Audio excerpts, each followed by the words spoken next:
Itu ada. Udah ya, udah Pak. Udah. Oke, let's go. Nah, dalam dunia konten itu sering terjadi ini teman-teman, pergelutan ya, antara idealisme atau cari duit. Kadang kalau saya yang terjadi itu, saya orangnya idealis mampus garis kiri.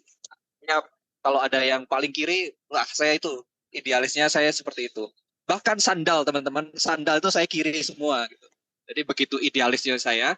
Tapi ternyata ketika masuk dalam dunia industri, kadang kita harus agak-agak ke kanan teman-teman. Kadang kita harus menjilat-jilat dikit lah kapitalis gitu kan. Sehingga nanti pada akhirnya itu untuk biaya kita, idealisme kita. Jadi bensinnya itu didapat dari uang-uang yang dikucurkan lewat bisnis dunia kreatif itu atau konten kreator. Ya, tapi sebelum itu teman-teman, saya selalu ini pasti banget. Saya itu selalu memulai slide pertama saya tuh dengan, boleh next Pak Fajar? Saya selalu memulai dengan mengapa. Next. Nah, saya itu selalu mulai dengan mengapa. Oke. Sama seperti kata Nietzsche gitu ya, siapa yang tahu mengapa ia hidup, dia pasti bakal bisa mengatasi bagaimana ia hidup. Saya selalu kemarin saya ngisi di UIN, di presentasi skripsi saya juga selalu menyampaikan mengapa. Kalau dalam ibaratnya skripsi, ini tuh bab 1. Karena bab 1 itu kayak landasan gitu loh. Ketika kamu udah tahu mengapanya, inti pokok kenapa kamu konten. Nah, antara bagaimana dan juga dampaknya itu akan mengikuti. Saya teringat dulu Pak Fajar itu pernah nguji seberapa krusial bab 1. Dulu Pak Fajar itu pernah menguji teman-teman, nguji skripsi. Dia itu ada mahasiswa yang bab 1-nya itu nggak lulus. Pak Fajar kabur terus ngerokok di luar. Kamu aja bab 1 nggak lolos, mau bab 2 mau diuji apanya gitu. Jadi sepenting itu bab 1. Ketika kamu bab 1 udah menguasai itu, atau mengapa, latar belakang udah menguasai, maka yang lain-lainnya itu akan lancar. Oke, jadi berdasarkan mengapa bikin konten, saya jabarkan menjadi 3 teman-teman. Next Pak Fajar. Nah, yang pertama adalah suka. Nah, Kak, ini sepertinya ada gambar yang tidak masuk Pak Fajar, berarti bisa lewat Canva aja. Nanti ini ada gambar-gambar yang menarik di Canva. Jadi buka Canva aja Pak. Yang saya share di ini. Wah, sudah 100 orang, luar biasa. Nah, ini kan ada Canva Pak Fajar. Oke, sembari menunggu buka Canva, alasan pertama orang bikin konten itu karena suka. Jadi ya udah, suka bercerita, suka nge-share tentang, suka bermanfaat, suka memberi dampak, ya udah bikin itu. Nah, makanya ketika konten dibikin atas dasar suka, kadang itu tidak punya tidak ada pokok atau tidak ada branding gitu. Kadang ya bahas makanan, kadang ya bahas traveling, kadang ya bahas buku. Itulah yang terjadi pada saya gitu. Saya tuh suka lari, ya udah saya upload lari. Saya suka buku, ya udah saya upload buku gitu. Saya suka mengkritik pemerintah gitu, saya juga upload semuanya lah. Jadi semua gado-gado itu dicampur karena uh, benang merah dari konten itu adalah suka itu ya. Nah itu adalah cocok untuk pribadi. Jadi teman-teman kalau misal bikin konten pribadi gitu, nah saya sarankan alasannya itu alasan yang kuat, yaitu suka. Ketika kalian suka, kalian tuh nggak ada yang nonton, nggak ada duitnya, itu tetap jalan. Karena bensinnya itu adalah bensin suka, passion gitu. Begitu ya teman-teman ya. Atau boleh saya bantu nge-share? Waduh, nggak bisa. Nah, oke, udah nemu. Nah, itu adalah alasan ini ya. Pertama, kenapa orang membuat konten. Nah, contohnya adalah saya. Maka ada saya, Raditya Dika. Itu kan semuanya kan masuk semua kan? Nggak ada pokok kayak benang merah ini misalnya makanan doang itu kan nggak. Dia semuanya aja masuk gitu. Nah ini cocok untuk personal dan nggak peduli insight. Saya itu kalau ngupload ya udah, mau yang nonton 1.000, mau yang nonton 1 juta, nggak peduli ya jalan aja. Karena bensinnya itu adalah suka. Nah karakteristik atau alasan kenapa orang konten kedua, next Pak Fajar, adalah karena algoritma. Jadi suka dan algoritma. Jadi ketika kamu bikin konten berdasarkan algoritma, kamu akan memeriksa tren-tren yang ada di masyarakat, terus kamu bikin konten berdasarkan tren itu. Ini saya tidak menyarankan sebagai personal kalian mengambil jalur ini. Karena apa? Katakanlah yang lagi ngetren sekarang apa? Velocity. Kalian bikin Velocity, tapi sepi gitu. Nah, itu kan kalian bakal, data-data saya tidak valid di awal, bagaimana? Terus kalian down. Karena bensinnya itu bensin algoritma, teman-teman. Jadi bensinnya itu nggak tahan lama. Sementara kalau kalian suka, wah, hajar aja, nggak ada yang nonton, bodoh amat, nggak ada duitnya, gas. Nah, tapi ada tapinya. Ketika kalian udah masuk industri, katakanlah kan pekerjaan-pekerjaan Gen Z itu apa? Sosial media spesialis. Nah, itu perlu yang namanya data. Perusahaan-perusahaan itu kalau bikin konten berdasarkan data. Sama halnya ketika kalian kuliah, kalian tuh bikin skripsi atau bikin penelitian, apa yang kalian omongkan dalam penelitian kalian itu kan harus berdasarkan data, berdasarkan buku. Nah, itu yang bisa diterapkan di dunia kerja. Jadi tidak hanya sekadar, wah aku bisa ngedit ini. Nah, tapi yang namanya pola pikir itu teman-teman, pola pikir peneliti. Nah, pola pikir peneliti itu juga bisa diterapkan ketika kita terjun di dunia konten yang seolah-olah itu adalah full kreatif gitu. Enggak. Di industri, nah itu bicara data. Nah, ini insight-nya berapa? Biasanya itu kalau ada brand yang menghubungi saya, dia itu mereka itu minta insight dari profilnya itu gender, usia dan juga klik. Nah, nanti itu ada udah otomatis di medsosnya itu kita share di situ karena brand membutuhkan itu. Jadi mereka bergerak itu tidak berdasarkan suka, tapi berdasarkan data. Nah, ini cocok untuk profesional. Boleh next Pak Fajar? Nah, dan jenis ketiga adalah jenis hybrid. Nah, ini saya menggunakan Innova Hybrid ya teman-teman.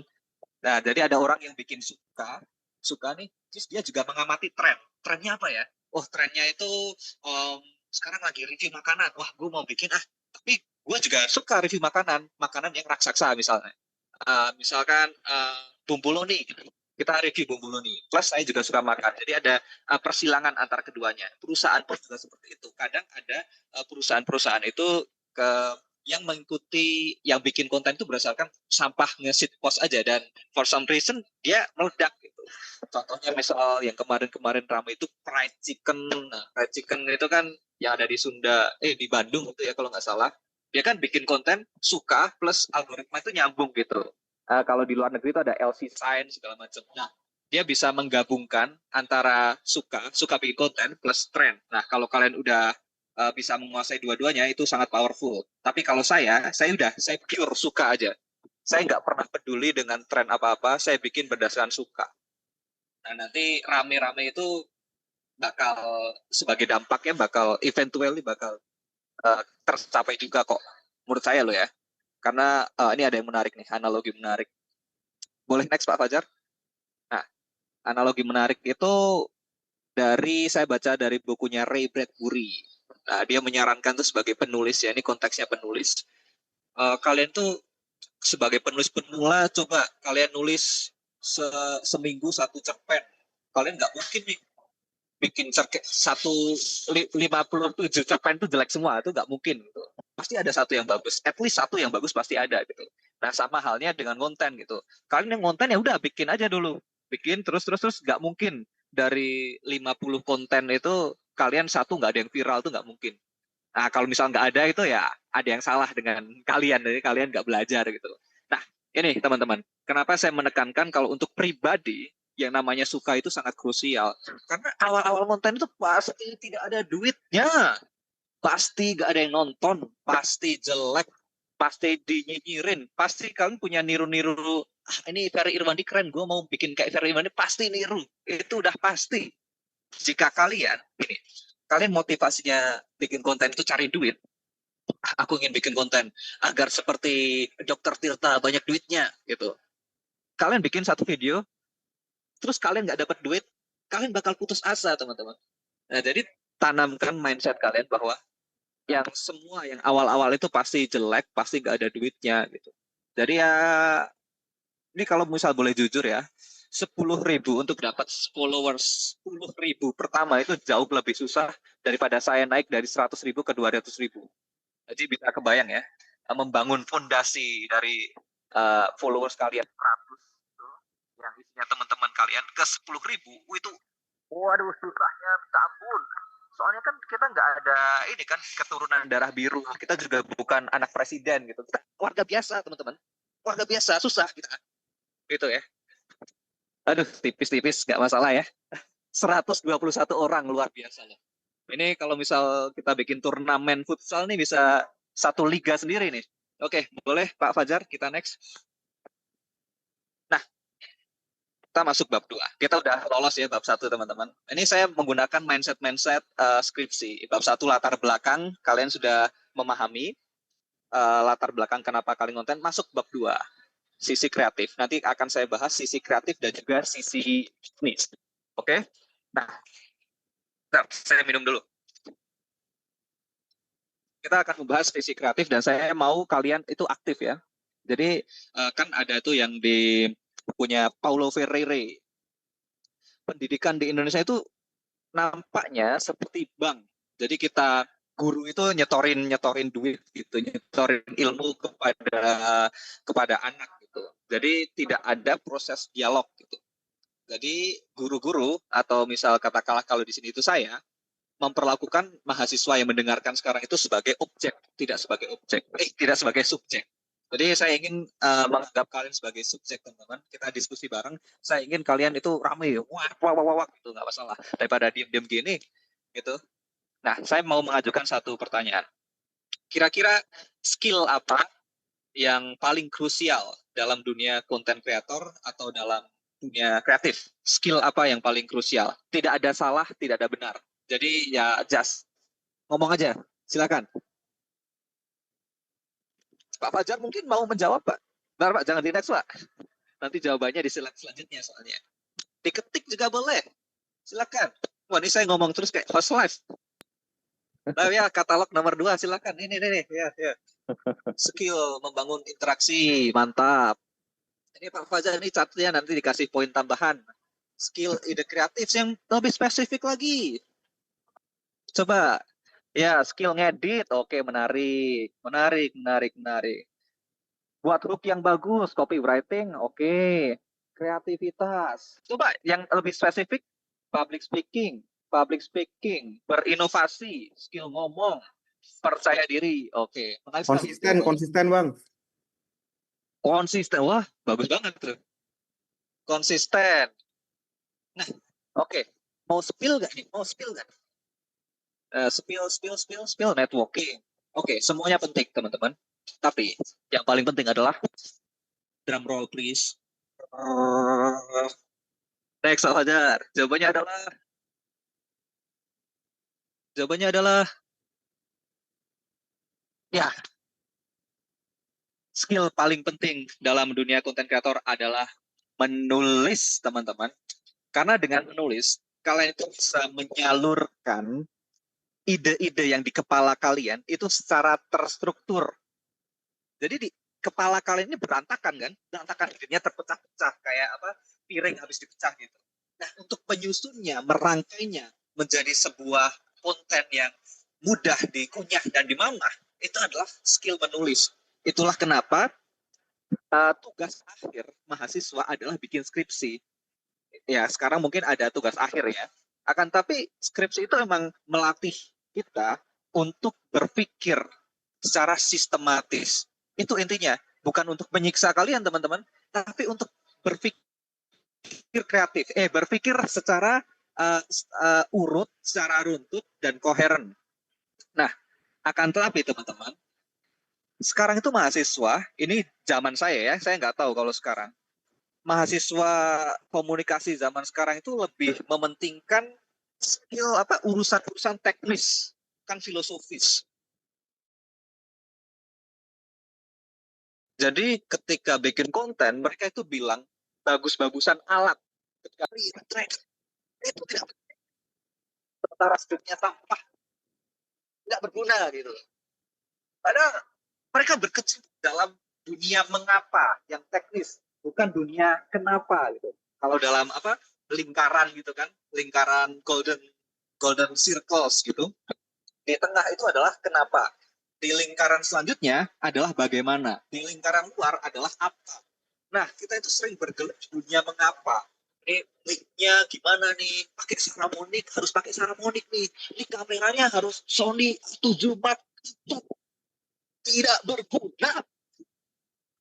Saya ngomong gini dilihatin sama mbak-mbak kafe loh. Nih, saya ini mumpung ada berapa nih 120 orang nih saya marahin sekalian. Ngapain ngurusin teknis-teknis? Harganya mahal pula. Kenapa sih kalian tidak mengasah skill kalian tuh di dalam alam apa dunia pikiran yang jauh lebih krusial? Kenapa kalian mikirnya tuh alat sampah? Begitu teman-teman. Nah, kalau dulu saya itu ada tugas-tugas tuh bikin film. Ini ada sebagian manajemen komunikasi MPM ya. Ada lebih banyak praktiknya ya teman-teman.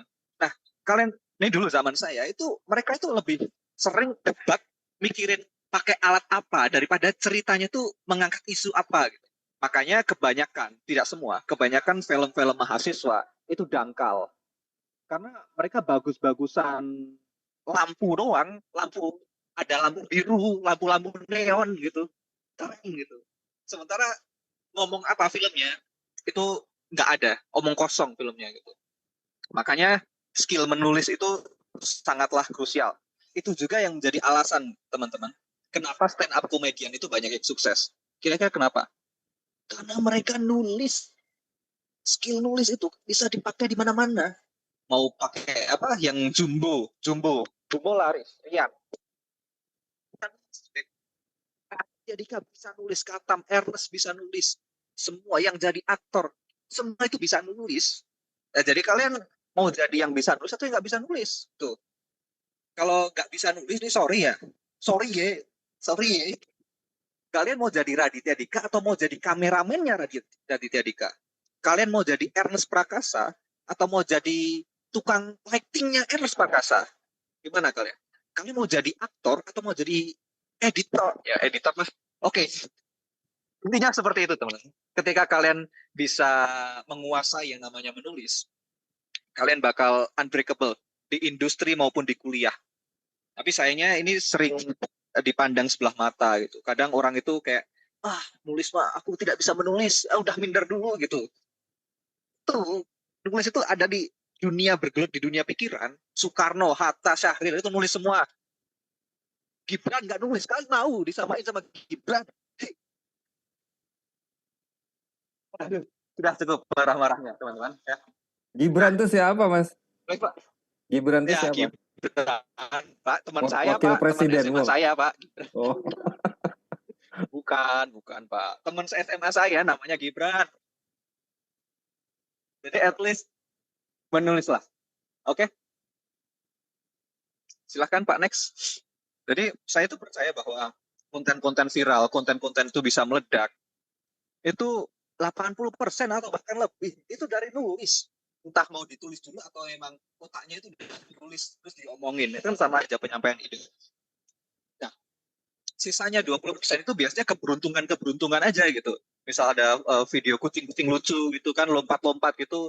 Itu viral itu karena hanya 10% saya bisa bilang 10%. Sisanya itu adalah writing, teman-teman. Menulis itu sangat penting. Jika ada ini pelajaran yang bisa diambil. Ini kan aku banyak ngomong ini kan. Nggak mungkin sekali bisa menangkap semuanya. Kalau ada satu yang bisa ditangkap, tanamkan ke kepala kalian bahwa menulis itu penting. Habis selesai ini, kalian langsung belajar nulis. Oke? Oke. Nah, next Pak. Jadi saya percaya kalau orang nulis itu harus membaca ya. Nah, ini adalah beberapa buku yang saya rekomendasikan tentang storytelling, tentang bagaimana bercerita dengan epic dan apik gitu. Nanti kalian bisa berretorika, ngomong, nulis itu seperti Ki Gerung gitu kan. Nanti kalian kalau misal membaca video nih, bikin video syuting gitu teman-teman, kalian nggak baca prompter, nah tatapan kalian nggak kosong kayak gini nih. Nah, kayak siapa ya nggak tahu.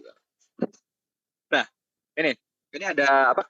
Beberapa rekomendasi yang beginner. Ada Save the Cat, gampang banget. Bahasa Inggrisnya gampang banget. Bahkan sudah diterjemahkan dalam bahasa Indonesia. Silakan ini beli ini Save the Cat. Kalau intermediate ada Story Robert McKee dan The Anatomy of Story. Semuanya bahas tentang film, tapi pada dasarnya itu adalah tentang storytelling. Nah, kalau yang lebih sulit dalam bahasa Inggris ada Zen in the Art of Writing sama Stephen King on Writing. Itu semuanya bagus dan worth to read. Mungkin nggak semua orang tertarik ya di sini tentang menulis, tapi saya yakin pasti ada satu orang. Nah, please satu orang itu coba baca buku ini. Salah satu aja. Nah, nanti kalian bakal menjadi dewa di Vkop Unpad. Kalian followersnya langsung 1M. Oke, itu adalah sisi kreatif, teman-teman. Boleh, Pak, next? Nah, kita masuk sisi bisnis. Tapi sebelum itu, nah gini, seberapa pentingnya nulis, teman-teman. Saya kan punya tim sekarang. Wah, punya tim. Nah, saya itu kalau misal ada brand masuk nih, saya tidak mendelegasikan menulis kepada orang lain, tapi editing kasih orang lain. Itu jadi seperti apa ya?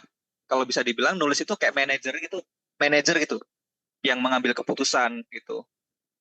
Sementara kalau misal supporting staff itu kayak editor, kayak kameramen yang bisa digantikan dengan orang, ya udah saya delegasikan aja. Sementara nulis saya tidak didelegasikan. Semua konten yang saya bikin di Instagram, di TikTok, semuanya berasal dari saya. Tapi tidak semua konten yang saya bikin di Instagram dan di TikTok dan di YouTube diedit oleh saya. Nah, sebegitu krusialnya, teman-teman. Oke, sekarang kita masuk sisi bisnis atau bagaimana saya belajar dengan cara yang sangat painful. Kira-kira konten kreator ada duitnya nggak sih? Coba saya mau tanya. Ada sih. Cuma kalau misal, oke, next aja deh. Sama halnya dengan um, bisnis, teman-teman. Konten kreator tuh ada dua jenisnya. Ada yang makro dan juga mikro. Nah, kalau kelas-kelas saya ini, yang followersnya di bawah 1M, itu namanya mikro. Ya kayak bisnis UMKM lah. Nah, makanya saya tuh konten kreator UMKM sebenarnya, teman-teman ya. Masih merintis lah. Kalau yang makro kan kayak bisnis-bisnis gede, bisnis-bisnis apa retail, tekstil, street text, bisnis nikel gitu kan. Nah, itu makro, teman-teman. Masuk tuh barang ya, nikel. Nah, tandanya itu adalah dari jumlah followers. Dari jumlah followers ketika sudah menginjak 1 juta, itu bisa dibilang makro. Nah, makro ini uh, kalau ngonten, saya lihat apa kayak Dokter Tirta Raditya Dika itu sudah masuknya makro. Nah, kalau kayak saya ini ya mikro, teman-teman. Nah, boleh next. Nah, bagaimana saya tuh mendapatkan uang dari uh, ini. Nah, satu-satunya pemasukan, nggak satu-satunya sih, ada dua pemasukan saya. Ini saya share aja di sini ya. Ada dua pemasukan. Pertama itu dari YouTube. YouTube yaitu dari AdSense.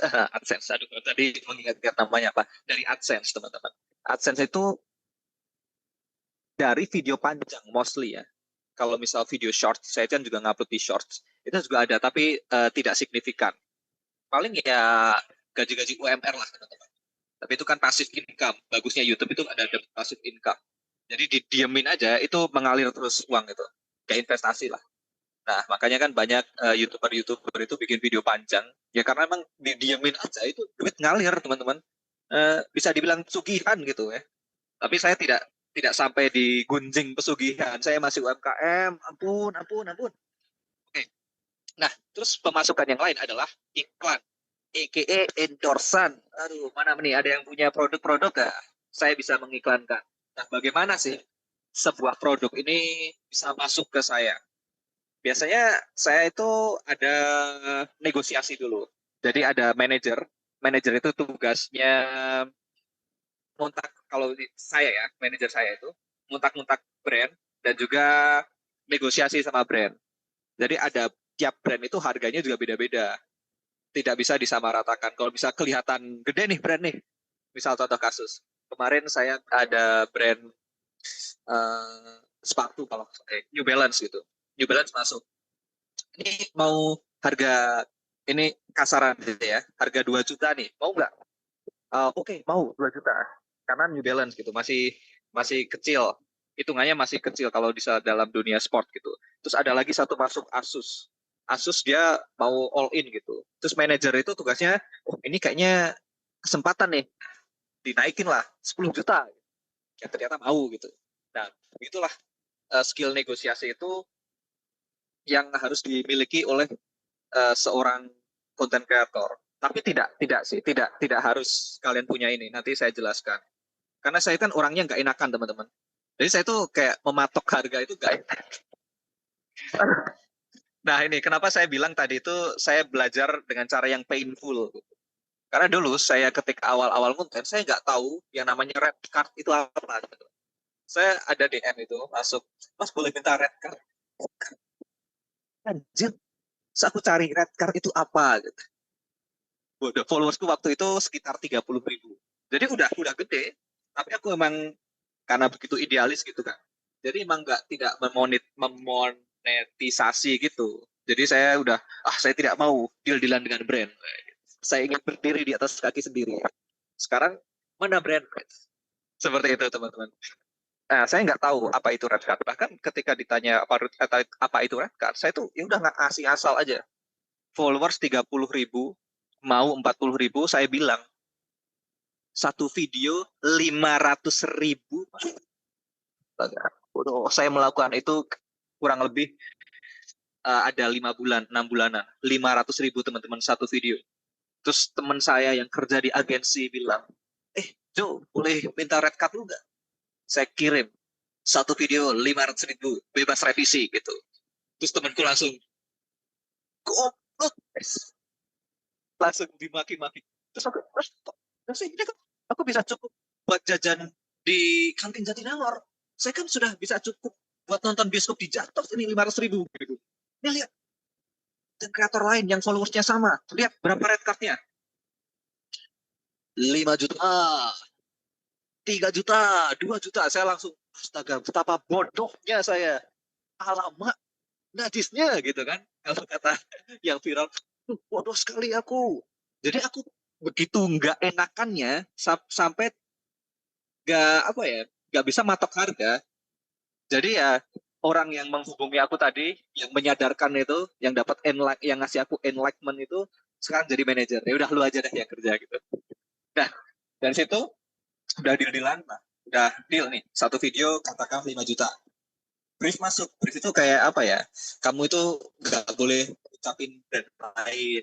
Nanti posternya masuk di detik ke 30. Nah, nanti kontennya soft selling ya Kak ya. Saya nulis skrip berdasarkan brief itu. Nah, ingat saya yang nulis, bukan orang lain. Bukan ChatGPT. Jadi ya, saya masih percaya sama otak saya, dan saya tidak tidak mendelegasikan tugas menulis atau tugas pikiran itu kepada orang lain. Nah, tulis dan revisi, barulah ketika editing, saya lempar lah. Kalau video-video endorse itu saya udah males ngeditnya. Ya udah editor lain aja nih, edit. Baru di-upload, dia minta insight, saya kirim insight-nya, udah deh cair. Seperti itu. Apakah kaya raya? Tidak. Untuk ya boleh next. Nah untuk hidup sendiri sih sebenarnya sudah cukup ya. Akan tapi kan konten kreator hitungannya freelance teman-teman. Freelance. Nah saya itu freelance. Jadi ada orang iklan itu berdasarkan project aja. Tidak ada gaji tetap. Jadi pikir-pikir dulu kalian kalau misal mau jadi full time ya. Karena awal-awal utamanya ketika kalian masuk mikro seperti saya ini, pemasukannya nggak tetap. Tapi kok ya ada aja ya. Sombong. Nah, ya itulah. Saya itu ngakalinya dengan gini. Saya itu tahun pertama itu saya kerja plus konten. Nah, begitu udah kontennya udah mulai naik, saya udah resign. Sekarang saya resign, tadinya kerja di Jakarta. Nah, saya dari tabungan itu, asumsi saya kan nabung terus tuh 1 tahun nggak ngapa-ngapain. Dari tabungan saya itu saya berasumsi, saya ingin gedein channel saya sampai saya meraih label makro. pun saya tidak ada endorsan selama setahun, saya masih bisa hidup gitu. Jadi benar-benar saya hitungin matematis gitu. Kalau saya nggak ngapa-ngapain pun saya masih bisa hidup dari tabungan saya. Dan juga uang pensiunan orang tua. Ya. Intinya mas saya di plan banget. Kalau misal kalian tertarik, nah ini yang saya tekankan teman-teman. Kalau kalian masih mahasiswa nih, kalian masih dibiayain orang tua, ya kenapa nggak mulai gitu? Karena ketika sudah kerja, kalian baru mulai, kalian udah keteteran. Kalian masih mikro. Nah, kalian masih mikro, tapi kalian masih harus cari duit. Kalau misal kalian kan di sini, kalian nggak perlu cari duit karena masih dibiayain orang tua gitu. Kalian masih idealis. Nah, begitu kalian lulus, kalian udah jadi makro. Nah, start as soon as possible. Kalau kalian yang benar-benar suka, tadi ada yang suka keduanya, ada yang suka satu satu hal atau bahkan tidak suka keduanya, it's okay gitu. Nah, kenapa? Inilah yang menjadi alasan. Nanti di next slide, Pak. Inilah yang menjadi alasan kenapa banyak konten kreator itu punya bisnis. Itu kan Tretan Muslim, Mr. Beast yang udah kaya raya itu bikin coklat teman-teman. Ya, karena memang fluktuatif, gak pasti. Oke, kalau misal saya itu hidup sendiri gitu, saya masih bujang, masih gak butuh apa-apa gitu. Oke, saya jadi konten kreator tok gitu, dengan gaji yang pas-pasan itu bisa. Tapi coba bayangkan ketika udah berkeluarga, kalian udah punya anak gitu, udah punya anak, terus anaknya didaftarkan menjadi wakil presiden. Tidak sejauh itu. Nah, makanya mereka itu juga membuka bisnis karena tidak stabil sebagai content creator. Ini saya ngomong jujur-jujuran aja ya. Ya, oke. Okay. Boleh Pak, next. Nah, tidak semua orang itu bisa harus menguasai dua-duanya. Tadi kan di bab 2 kita membahas kreatif. Kreatif yang penting apa? Yang penting adalah writing. Yang kedua adalah bisnis. Bisnis itu kemampuan negosiasi yang paling penting dan nggak enakan.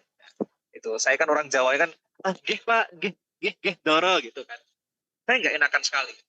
Nah, makanya saya delegasikan urusan bisnis itu ke teman saya, a.k.a. manajer saya. Nggak harus kalian menguasai bisa negosiasi plus bisa nulis, nggak. Kalian bisa nulis doang, bisa kreatif doang, atau bisa bisnis doang gitu. Makanya kan Jerome Pauline itu kan sama itu adiknya, saudara laki-lakinya yang jadi manajer itu kan peer dua. Karena memang masing-masing itu punya kecerdasan di bidangnya masing-masing.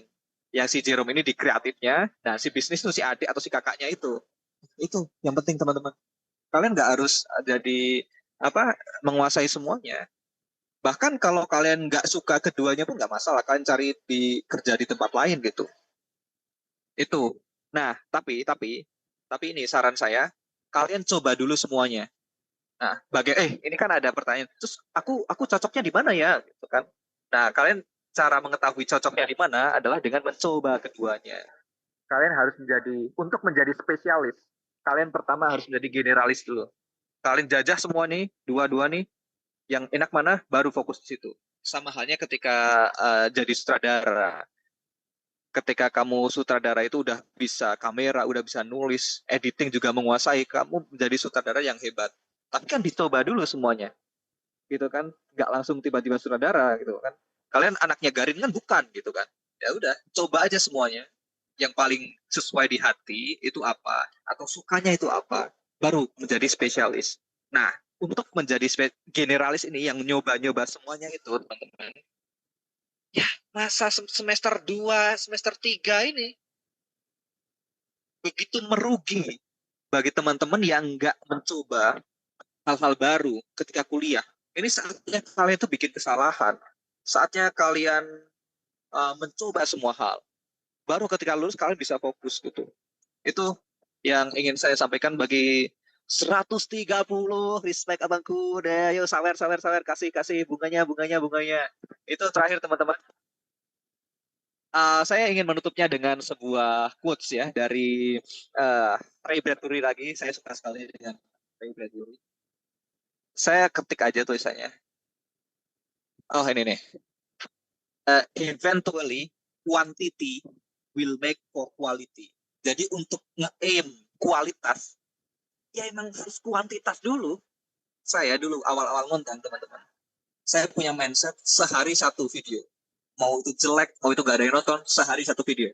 Nah, ketika sudah sehari satu video, tiba-tiba autopilot, tiba-tiba kualitasnya itu udah cep sendiri gitu. Kayak kalian bikin apa gerabah, bikin kendi itu kan, kan dipukul-pukul dulu.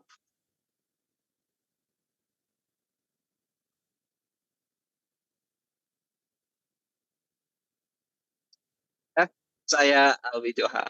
Silahkan ada yang mau bertanya atau saya serahkan kembali kepada Pak Fajar. Wah, oke, luar biasa sekali. Dengan gaya khasnya Puritan, leftist gitu ya. Oke, aduh, udah lama banget ya nggak ketemu ya, Jo ya.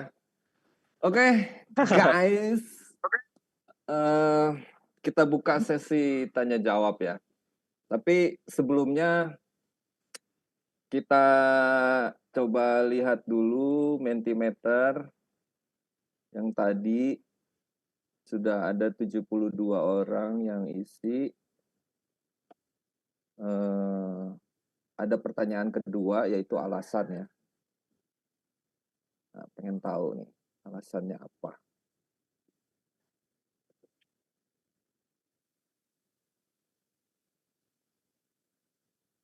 Oke, udah 72 isi. 9 orang startup, 25 konten kreator, terus dua-duanya 32, ada 6 yang tidak tertarik dua-duanya. Oke, nggak masalah. Alasannya karena hal tersebut relevan saat ini. Keduanya menarik sebagai kerjaan yang mau saya ambil. Sedari dulu selalu punya mimpi untuk bisa mendirikan startup dan terjun langsung sebagai pemilik dan pengelola. Ingin membuat hal baru. Terjun keduanya seperti mana tuh? Terjun di keduanya seperti melatih kemampuan dan tantangan baru. Wah, keren. Terus karena sepertinya seru dan menyenangkan, karena saya tidak memiliki passion dalam kedua hal tersebut. No problem. Fleksibel, bisa explore banyak hal. Saya memiliki beberapa pengalaman menjadi konten kreator. Wah, udah ada nih. Tapi saya juga tertarik dengan dunia startup. Karena saya suka berada di lingkungan yang terus berkembang, ingin merasakan menjadi dua-duanya. Ya, generalis, tapi juga spesialis diawali dari generalis dulu. Oke. Ketika di zaman sekarang pekerjaan sebagai konten kreator akan diperlukan banyak bidang dan konten kreator besar sudah menjamin mendapatkan penghasilan yang tinggi, lebih tertarik ke konten kreator dan sebagainya nanti kita baca lagi. Oke. Thank you. Sekarang silahkan yang ingin berdialog langsung. Mau ada giveaway enggak nih? Ada apa? Ada. Oh, ada giveaway tuh. Waduh, gila udah Ada. gratisan. Ada dua, Kita nanti ada dua undang ya. sebagai alumni, terus mau dikasih giveaway lagi. Aduh, apa kurang hebatnya Aljo, oke? Makanya stay di sini terus ya Pak ya, sampai di akhir Oke, nanti ada giveaway di stay akhir. ya sampai akhir. Oke. Silahkan yang mau bertanya. Ada Boleh. kita bebasin aja ya sampai malam, jadi yang bertanya siapapun kita fasilitasi. Jangan sampai malam juga dong. Jangan ya, oke. 3 aja dulu ya, nanti kita sambung lagi. Oke. 3 dulu, 2 nih sementara. Nah, udah 3 tuh Pak. Oke, 3 ya. Prasida, silakan. Halo. Ya, halo, silakan Oke. Prasida. Oke, terima kasih Pak Fajar dan halo juga Mas Johan. Aku ingin nanya sih untuk saya sendiri pernah pengalaman untuk punya YouTube itu tentang musik dan juga pernah monetasi di tahun 2020, cuma dia tuh apa ya, si revenue-nya monetasinya tuh udah nggak bisa diambil lagi gitu. Kayak keblok itu harus kayak remonetisasi ulang atau gimana. Sama pengen nanya ini sih, kan di sosial media kan ada banyak yang ada medianya kan ada YouTube, ada Instagram, TikTok. lagi mungkin Twitter gitu segala macam. Untuk yang paling apa ya, yang paling paling algoritma yang paling memudahkan untuk bikin apa ya, pemasukan revenue atau misalkan apa ya, promosi atau apa ya, yang memiliki fleksibilitas konten paling besar tuh yang mana gitu maksudnya. Itu aja sih. Oke, Langsung Cok. jawab aja kali Pak ya. Langsung Saya jawab takut aja lupa ya. nanti. Iya, nanti. Oke. Nah, terkait dengan monetisasi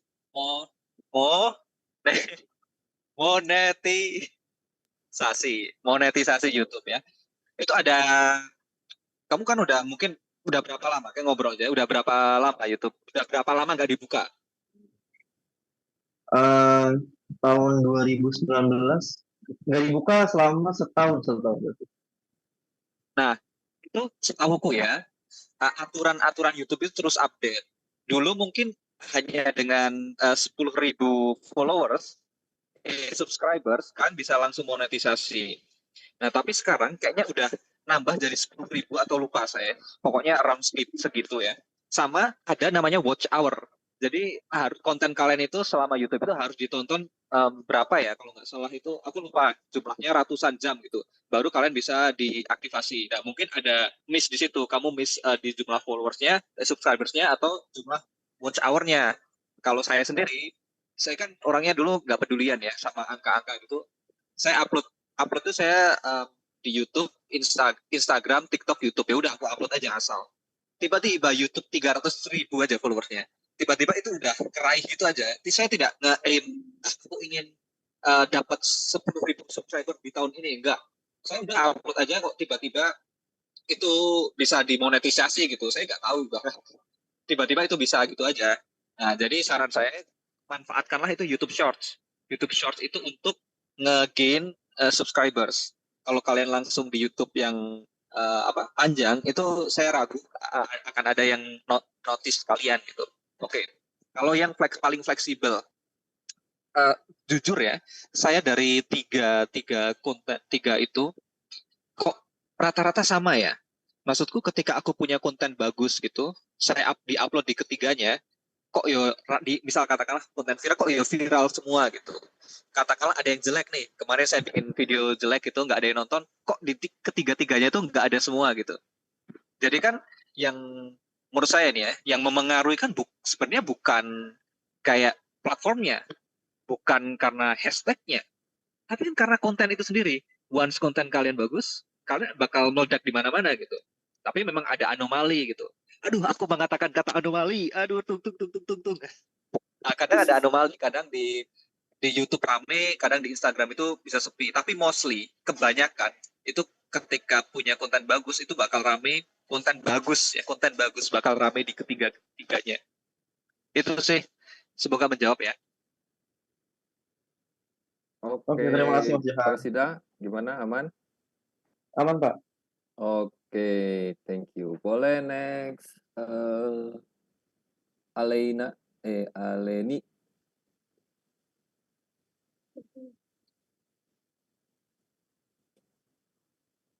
Halo. Aireni silakan Aireni. Aireni. Ya, oke. Baik, terima kasih sebelumnya Pak Fajar dan juga Mas Johan. Apakah suara saya terdengar? Ya, terdengar. Dengar. Oke. Nggak Sebenarnya dibungkam pertanyaan pemerintah, guys. Oke. Nggak, Sebenarnya lanjut. pertanyaan, oke. Saya izin menyampaikan pertanyaan saya ya Mas Johan. Sebenarnya pertanyaan saya tuh lebih ke Mas Johannya sendiri sih. Eh, Karena dari awal presentasi nih, Mas Johan kan mentionnya Mas Johan ini lebih ke arah suka untuk membuat konten gitu ya Mas Johan. Tapi mungkin nggak bisa kita pungkiri kalau misalkan Mas Johan ini adalah masa demotnya atau fluktuasinya kayak masih ada rasa kayak suka turun gitu untuk buat konten dan lain sebagainya. Sebenarnya ini saya bertanya biar jadi motivasi ke diri saya juga sih Mas Johan karena saya mau merintis sebagai content creator. Jadi mungkin Mas Johan bisa bagi ceritanya sedikit kalau berkenan eh, kalau Mas Johan ada di masa-masa demotnya Mas Johan nih gimana gitu cara mengatasinya dari Mas Johannya sendiri itu. Karena kalau yang saya lihat pribadi ya Mas Johan nih proaktif orangnya gitu. Seperti itu Mas Johan, terima kasih. Oke. Izin menjawab ya. Harus pakai izin gitu ya, biar kayak militer kan, ini rezim militer. Jadi ya. Tidak. Saya ingin bercerita tentang ini dulu ya. Dulu bagaimana ketika saya menghadapi yang nonton cuma 500 biji. Dulu saya bikin konten, teman-teman. Motivasinya dulu deh. Saya memang suka bercerita. Dan medium bercerita itu kan ada banyak. Yang saya kepikiran dulu ada film. Makanya dulu saya pernah kerja di film. Tapi ternyata dalam dunia film, satu, mahal. Dan kedua, nggak bisa langsung jadi gitu. Harus ada prosesnya itu begitu panjang. Nah, itu saya mikir, sementara di otak ini ide-ide itu kayak meletup-letup gitu. Oh, aku mau bercerita ini, mau ceritakan ini. Kira-kira apa ya yang possible buat aku ceritain gitu? Ya, konten kan sehari jadi gitu kan. Aku ini duduk di cafe ini dikasih caption aja udah bisa gitu. Sama nulis. Nah, ketika aku sudah dapat nih, oh kayaknya aku suka bercerita lewat medium ini nih, ya udah aku gas aja. Nah, tapi kan tidak semuanya apa ya naik terus gitu. Motivasinya kan pasti ada naik turun. Kadang ada malesnya juga. Ya udah kalau males ya udah males aja. Enggak. Yang mengalahkan males itu satu disiplin. Seperti kataku tadi. Akhirnya ini klise banget. Klise banget.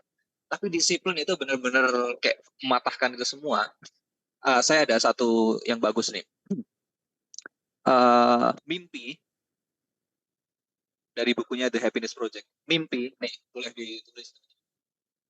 Mimpi atau tujuan atau apapun yang tidak ada deadline-nya itu bukan mimpi sama sekali. Kalian punya tujuan apa? Aku ingin menjadi content creator, tapi itu tidak ada deadline-nya, itu bukan tujuan sama sekali. Harus ada how untuk meraihnya. Nah, untuk meraihnya, satu yang paling krusial adalah disiplin. Karena dengan disiplin, kalian bakal bikin meskipun kalian nggak mut-mutan. Sama saya belajar dari maraton, teman-teman. Nah, ada yang namanya program maraton. Lari maraton itu nggak bisa. Kalian sebulan latihan itu nggak. 6 bulan kalian minimal latihan. Nah, itu udah ada programnya. Seminggu itu 4 kali. Nah, itu harus dilakuin. Kalau kalian mau finish maraton. Sama halnya dengan konten. Kalau kalian mau finish, kalian harus dilakuin. Nggak ada mut-mutan tuh. Aku nggak mood, sampah. Sampah itu. Nah, aku nunggu mood dulu. Sampah. Bottom. Palu Mariana. Dan itu ya, saya cambuk kamu ya. Nggak ada malas-malasan. Bikin deadline, tentukan tujuan, bikin deadline. Oke? Semoga menjawab. Oke, Mas Yohan, terima kasih. Oke. Sorry marah ya. Denny, silakan Denny.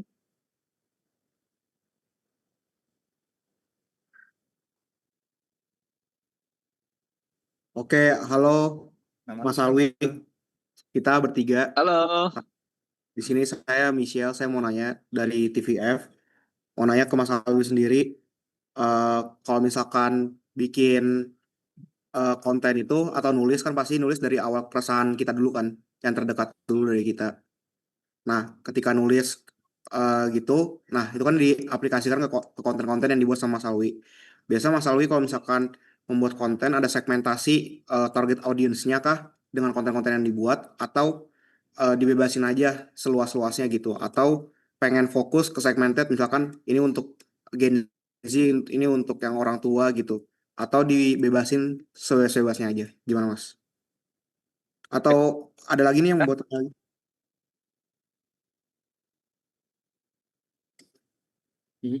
kalian? Ya, Sebenarnya gimana? Halo? pertanyaannya nggak terlalu gitu. Terus Oke. gimana sih solusinya gimana nyari inspirasi gitu kayak ide konten. Oke.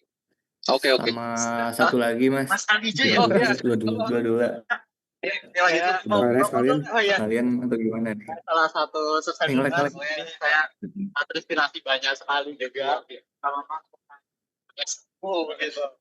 Dia lagi zoom nih. Saya hai. Ada yang nih. Ada 3 ya berarti ya?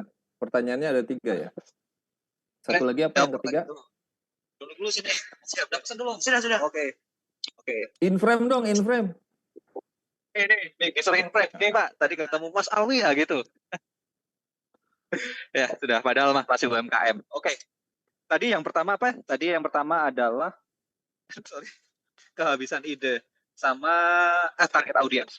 Nah, kalau saya sendiri target audiens itu muncul setelah konten itu jadi. Jadi saya tidak apa ya, tidak bikin aku ini bikin buat remaja doang, Gen Z doang. Enggak. Saya bikin sebebas-bebasnya, tapi ketika saya lihat insight-nya, itu kok yang banyak nontonnya itu Gen Z gitu. Jadi itu muncul terakhir, tidak sebagai dampak, tidak sebagai tujuan. Wah ini aku bikin konten ini sebagai untuk arahnya Gen Z enggak.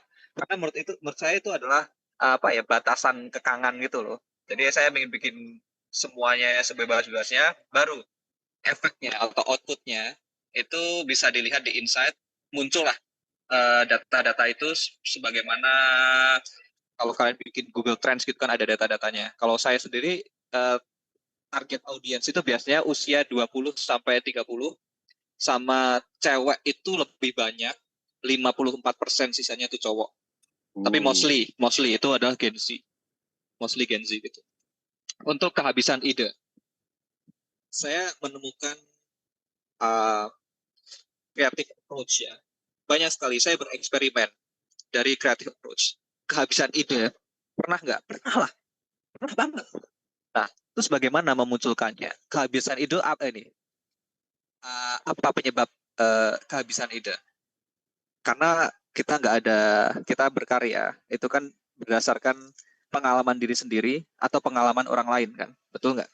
Nah, pengalaman diri sendiri kan udah habis nih. Kita harus mencari dari pengalaman orang lain. Dengan cara apa? Dengan cara membaca. Nah, atau kalau misal kalian ingin memperkaya diri sendiri dengan travel, kalau saya dengan travel. Ketika saya travel, saya banyak sekali yang ingin disampaikan karena saya encounter dengan hal-hal baru.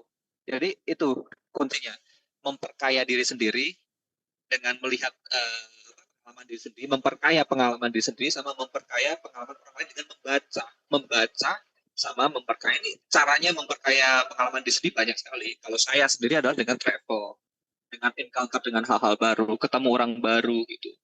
Seperti ini, misal ketemu orang baru gitu, random gitu, ngobrol sama katakanlah tukang-tukang gitu kan. Begitu kan kalian bisa menambah pengalaman diri kalian. Nah, terus yang ketiga tadi apa? Kehabisan ide sama apa ya? Tadi nge-lag, sorry. Apa udah itu doang? 3 ya, kalau nggak salah tadi. Tadi agak nge-lag Mas. Ini satu lagi mungkin lebih ke Mas Alwi sendiri pernah nggak sih ada tantangan terbesarnya gitu selama jadi konten kreator gitu? Saya disomasi seluruh Indonesia karena makan nasi Padang di bioskop. Itu jadi kasus internasional itu. Tapi saya melihatnya itu pasti semua itu ada sisi positifnya kan. Dulu saya kena kasus itu, wah saya dihina-hina, dibilang orang tua saya adalah seorang ini segala macam gitu. Tapi saya melihat sisi positifnya baru kerasa sekarang, bahwa ternyata kalau misal saya tidak terkena kasus itu, saya nggak bisa bahas buku. Saya mungkin masih bahas film-film segala macam. Kalau misal saya nggak kena kasus itu, saya tidak akan berhati-hati. Saya tabrak. Saya itu orang yang suka kalau cari kasus ada masalah gitu. Saya bakal tabrak-tabrak. Tapi ketika kena kasus itu, saya mulai berhati-hati. Ternyata saya yang lihat video saya itu orang banyak, kadang anak-anak SMA gitu. Kalau saya melakukan hal-hal yang dungu, itu kan influence-nya kan bisa sampai ke mereka. Jadi sebisa mungkin saya semakin besar ini pasti eventually semakin besar followers kalian mulai berhati-hati dalam konten gitu. Gitu sih. Semoga menjawab ya. Tahu bahkan semua. Oke, thank you Mas atas jawabannya dari pertanyaan kami bertiga. Jawaban saya bisa mengira-ngira apa saya memang beberapa konten yang disampaikan itu memang film kan satu tahun belakangan apa amat juga di belakang.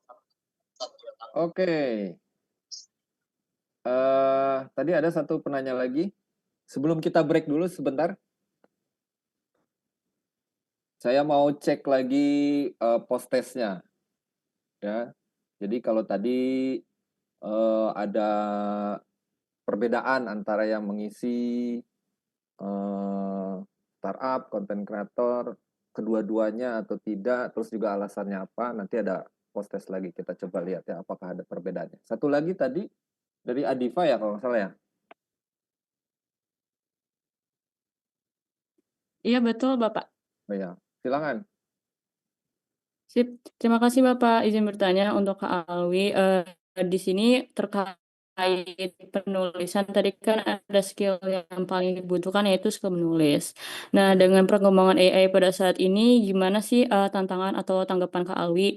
Dan apalagi kan kalau sekarang Google VO3 udah bisa bikin video, bahkan nggak cuma nulis atau sekarang udah bisa bikin video gitu. Gimana tanggapan Kak Alwi terkait perkembangan AI untuk skill content writing? Terima kasih Kak.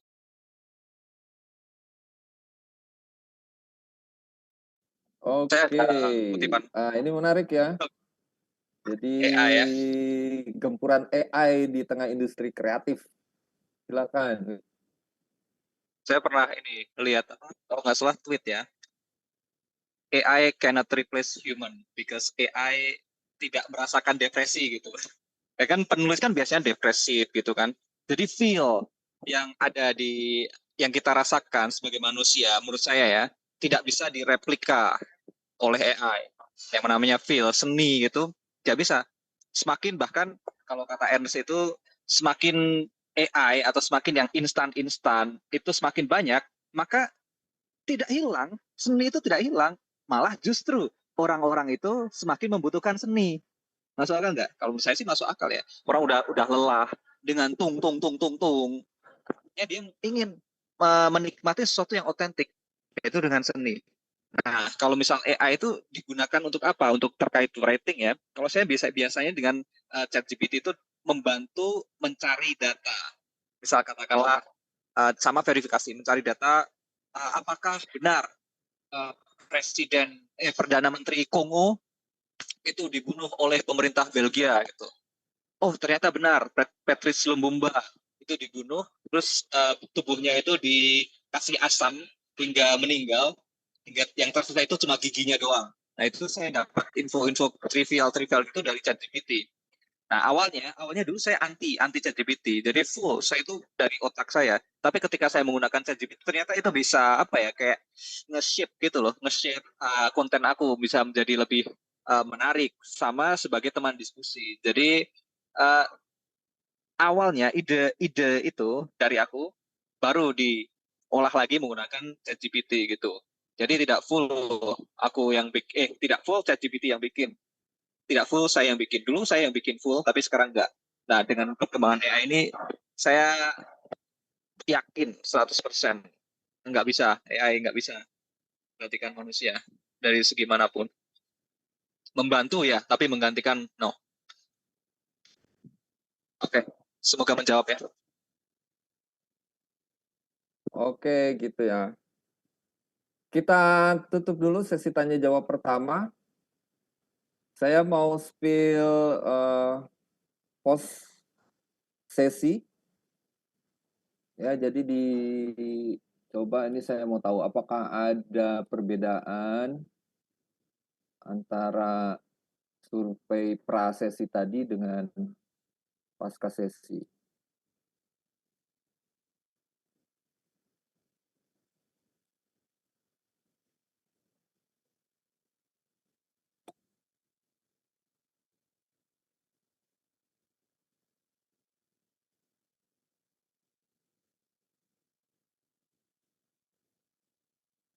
Oke, saya sudah tuliskan linknya di bagian chat, silahkan diisi. Dan kalau misalnya ada yang berubah, silahkan kasih tahu alasannya apa, kenapa berubah gitu ya. Sambil menunggu, ini saya mau share, menurut saya Aljo ini menarik ya, karena dalam waktu 2 tahun gitu udah sampai 300.000, itu achievement tersendiri sih menurut saya. Terus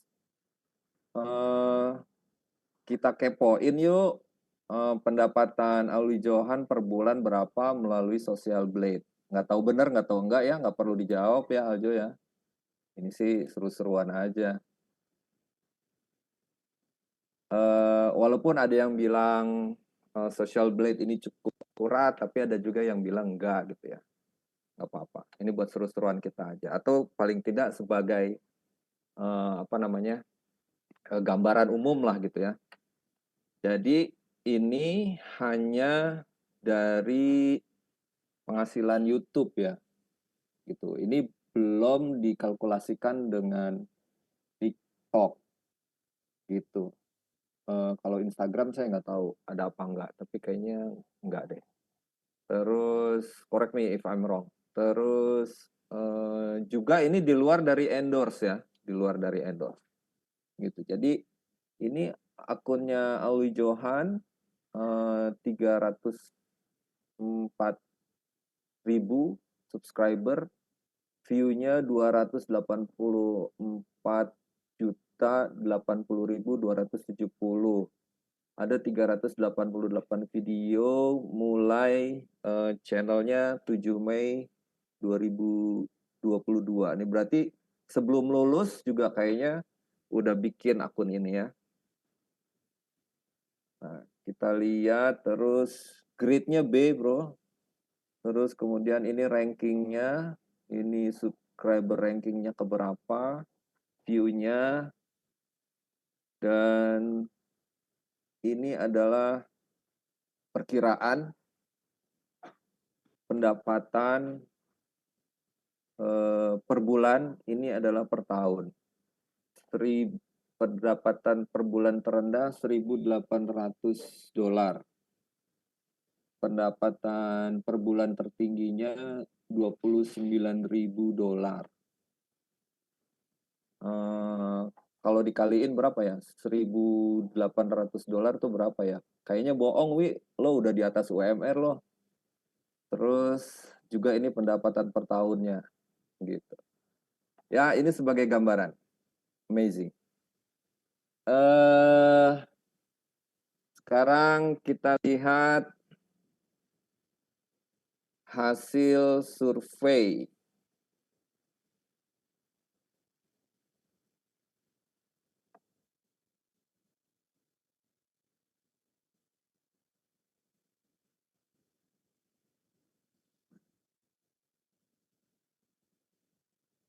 Hasil survei. Ini kalau ada yang ingin memperdalam lebih bertanya ke persoalan startup juga silakan ya. Walaupun ini secara fokus Alwi Johan lebih ke konten kreator, tapi kita juga buka sesi tanya jawab untuk ke sana.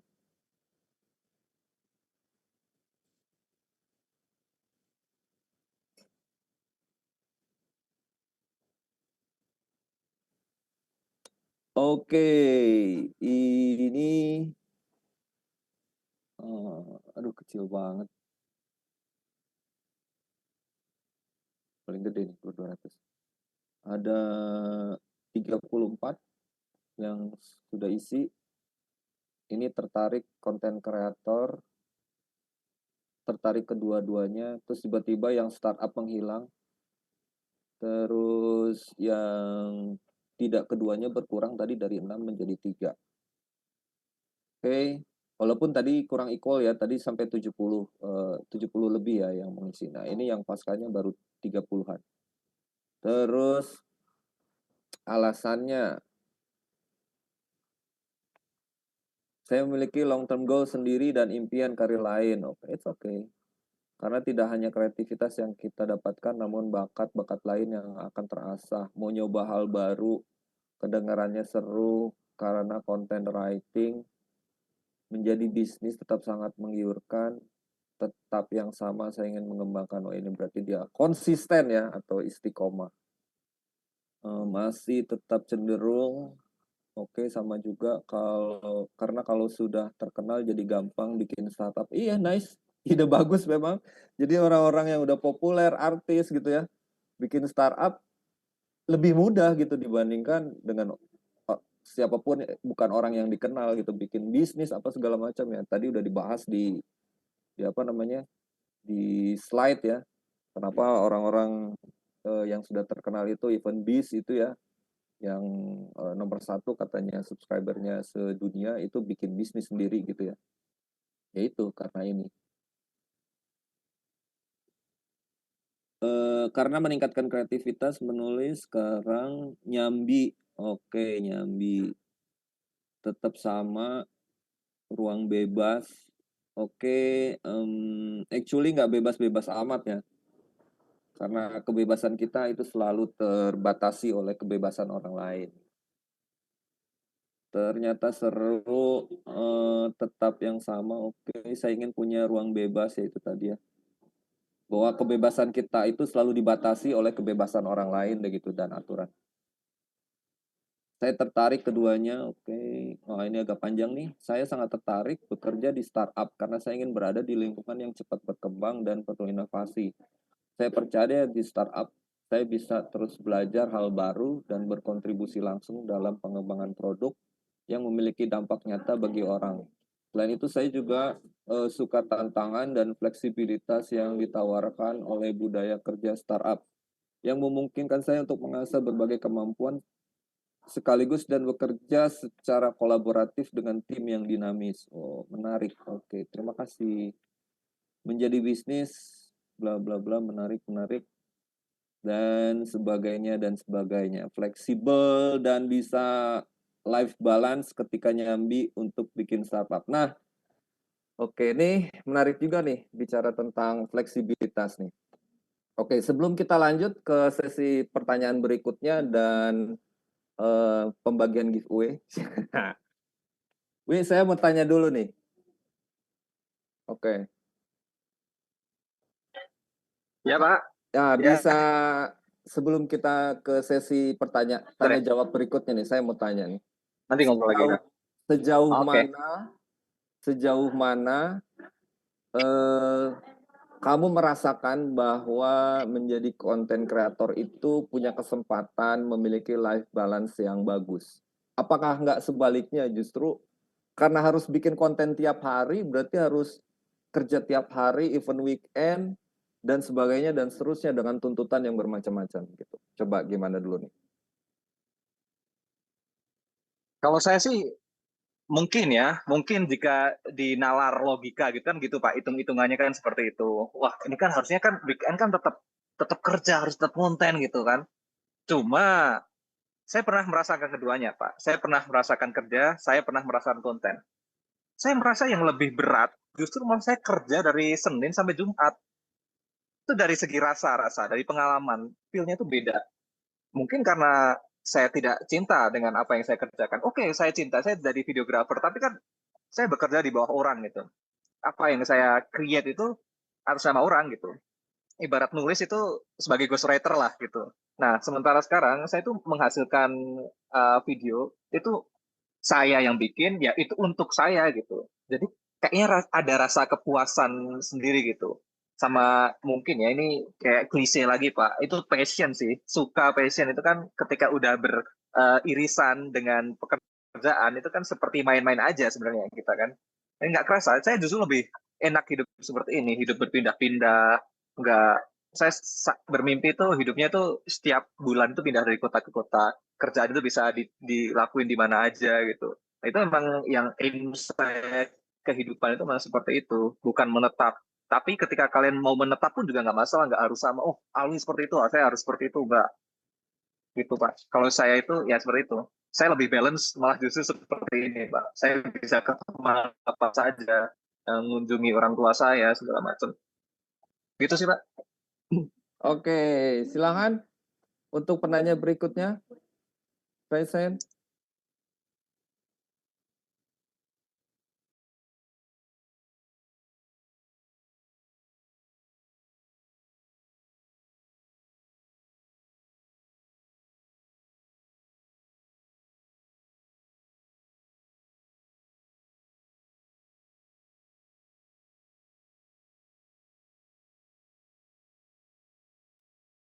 Rara silakan. Selamat siang, Mas. Sebelumnya saya mohon maaf nggak bisa on cam karena saya menggunakan HP ya, jadi saya takutnya kurang cocok aja apa gimana. Jadi saya punya pertanyaan sebenarnya terkait dengan AI juga sih, Pak. Karena kan zaman sekarang itu AI sudah semakin kuat ya gitu ya.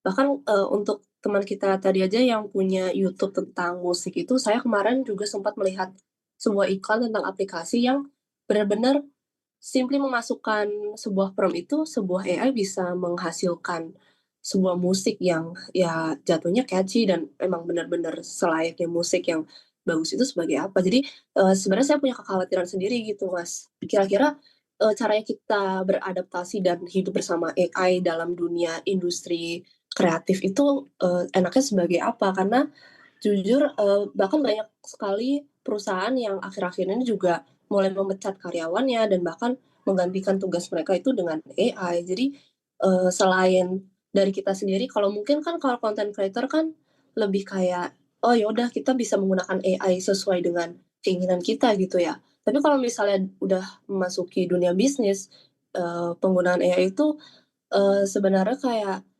sudah jatuh ke tangan atasannya kita. Menurut mereka apakah sebaiknya lebih bagus menggunakan AI, jadi kitanya yang terkena dampaknya. Jadi saya ingin bertanya aja sih kalau menurut Mas sendiri gimana caranya kita bisa bertahan gitu dari adanya semakin banyaknya AI yang makin kuat dalam bidang kreatif ini?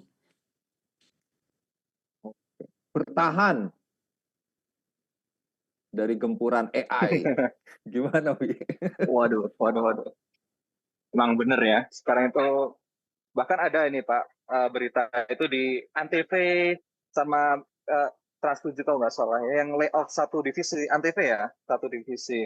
Nah, itu mungkin itu kan salah satunya karena semuanya itu udah bisa dikerjakan sama komputer. Bahkan sekarang itu di AI itu bisa bikin video-video yang buat shorts gitu loh. Katakanlah kalian punya podcast nih 1 jam nih, terus di prom aja nih, bikinlah video shorts dari uh, video panjang 1 jam ini menjadi 6.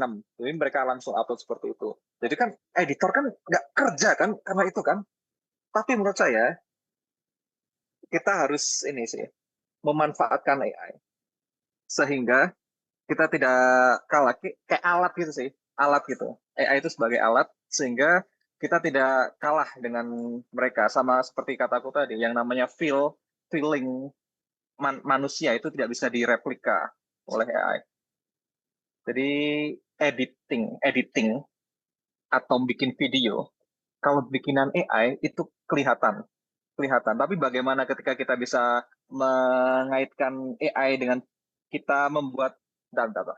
Bagaimana ketika kita ngedit plus AI itu bisa bagus banget. Akan tapi feelingnya itu nggak bisa direplika. Bahkan ketika kita nge-prom video-video kan kayak robotik banget gitu. Nah, yang jadi masalah kan kadang orang bisa sekarang kan semakin real gitu kan, Google segala macam itu sudah bisa bikin vlog yang banjir, terus kalau bikin prompt jangan gini dong. Nah, itu kan sudah membahayakan ketika orang-orang tua zoomer ini tidak memahami AI. Mereka bisa terperangkap oleh mereka dan percaya kalau itu adalah asli gitu. Nah, mungkin orang-orang yang tidak update dengan AI itu akan tersingkirkan. Nah, akan tapi ketika kita bisa merangkulnya, memanfaatkannya kita sebagai tools dalam editing, dalam dunia kreatif, masih nggak bisa. Saya masih percaya sama kekuatan manusia. Manusia nomor 1. Gitu ya. Semoga menjawab. Mungkin saya agak ngantur, tapi seperti itu. Kurang lebih. Ya. Saya setuju sih, dalam dunia kepenulisan pun seperti itu. Kalau kita seluruhnya berikan ke AI gitu, ke ChatGPT atau ke DeepSeek gitu, tetap ada emosi-emosi yang hilang.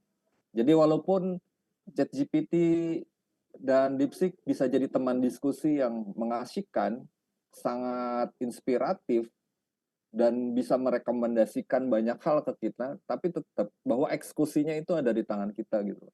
Dari editing juga seperti itu. Kalau kita coba bikin film pendek dengan mengeksplorasi prom-prom, itu tetap masih ada yang kurang gitu. Dan akhirnya apa? ya kita masukin lagi video itu ke aplikasi editing sendiri dan kita bagus-bagusin lagi, kita tambah-tambahin lagi dan sebagainya. Dan tapi pada intinya itu bisa accelerate our productivity. Itu tadinya kita biasanya bikin video atau bikin tulisan seminggu atau 1 bulan, itu imagine 3 hari 4 hari itu udah bisa selesai gitu. Nah, dari sisi itu, dan saya pikir kalau kita tidak berakrab ria dan bermesraan dengan teknologi, artinya kita mencoba tidak sejalan dengan peradaban, ya siap-siap aja akan punah gitu. Karena banyak entitas-entitas yang tidak bisa beradaptasi dengan peradaban, ya dia akan punah. Begitu. Ya, oke.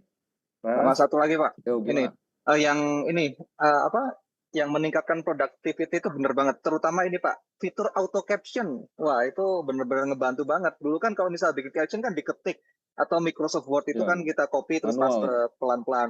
Sekarang kita udah klik auto caption. Nah, tapi auto captionnya CapCut kan nggak langsung bagus gitu kan. Kita harus ini Ya, harus ada human touch gitu di situ.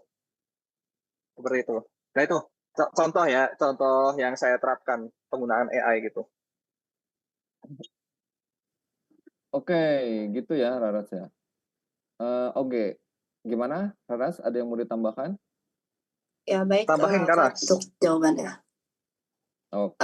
Tambahin dong, tanggapin dong. Ya, Ini sebenarnya saya kalau nggak puas dengan lebih jawabannya. lagi juga saya juga punya kekhawatiran, apalagi kan dengan adanya juga yang istilahnya itu deepfake ya, di mana bahkan orang asli pun bisa dibuat dengan AI gitu, Mas. Jadi kayak saya khawatir contohnya kalau di dunia kreatif yang memang membutuhkan video atau foto tentang orang-orang tertentu yang memang public figure itu bahkan kita tidak memerlukan orang yang langsung gitu, bahkan kita bisa membuat sendiri gitu.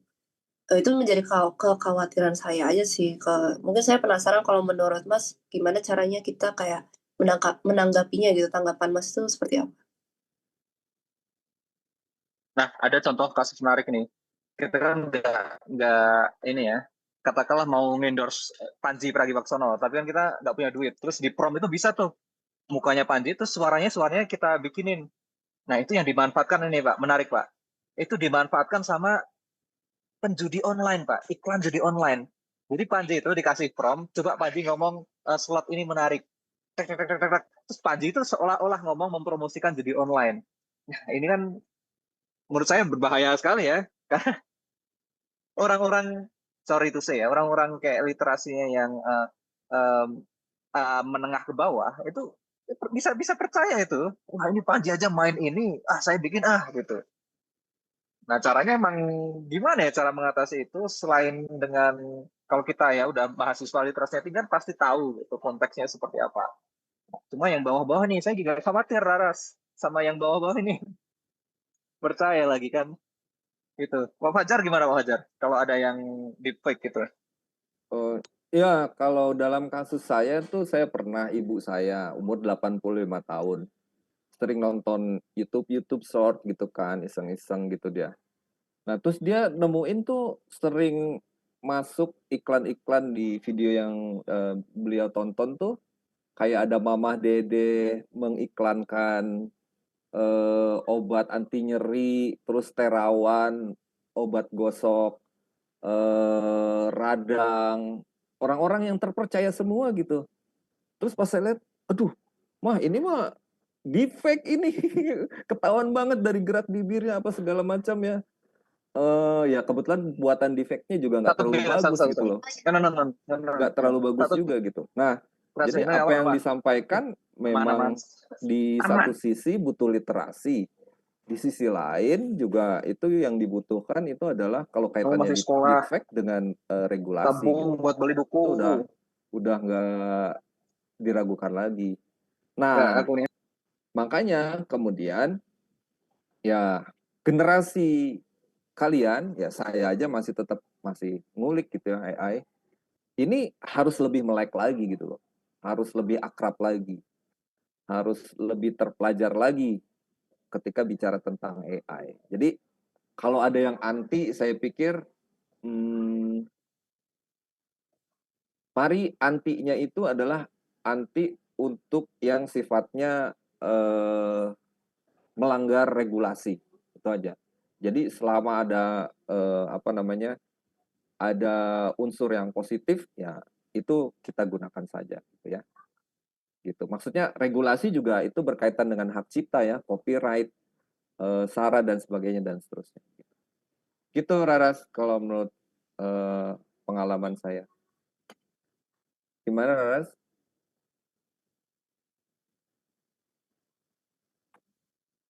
Halo Raras gimana? Sama satu lagi Pak, emang ini kayaknya harus diregulasi Pak. Kemarin kan ada yang ini Prabowo sama Jokowi kan ciuman gitu. Nah itu anaknya malah disomasi gitu kan. Harusnya kita berpikir ini AI itu bisa bikin gini loh. Harusnya diregulasi seperti ini. Nah jadi mungkin itu ya regulasi ya. Jadi bisa sampai ke akar rumput itu bisa kena itu dampaknya. Ya betul. Ya itu tadi ya. Etika dan regulasi jadi penting. Oke. Baik, Ada terima lagi? kasih. Makasih Ya. untuk Mas Johan dan Pak Fajar juga yang ikut menjawab. Cukup menjawab. Oke, terima kasih. Best luck untuk Raras. Wah, ini Pras mau tanya lagi nih. Oke, silakan. Oke, terima kasih Pak Fajar. Aku pengen nanya ke Mas Johan tentang pengalaman ini sih. Pernah nggak sih kan kalau bikin konten tuh sebelum upload pasti ada kayak filternya dulu ya buat si originalitas sama copywriting gitu kan. Kayak musiknya atau misalnya beberapa scene memang nggak boleh tampilin gitu. Pernah sih pas upload dan setelah diupload, awal tuh nggak apa-apa. Cuma setelah beberapa hari tuh ada yang copyright dan minta take down. Nah itu tuh menurut Mas Johan apa ya? Itu perlu kayak apa dipertahankan aja kontennya itu apa kita enggak kok ini emang pikiran saya original gini gitu tapi mereka tetap punya juga gitu sih sama gitu maksudnya itu gimana ya untuk penyelesaiannya gitu. Oke. Kalau itu sih kebanyakan tentang ini ya, musik biasanya ya.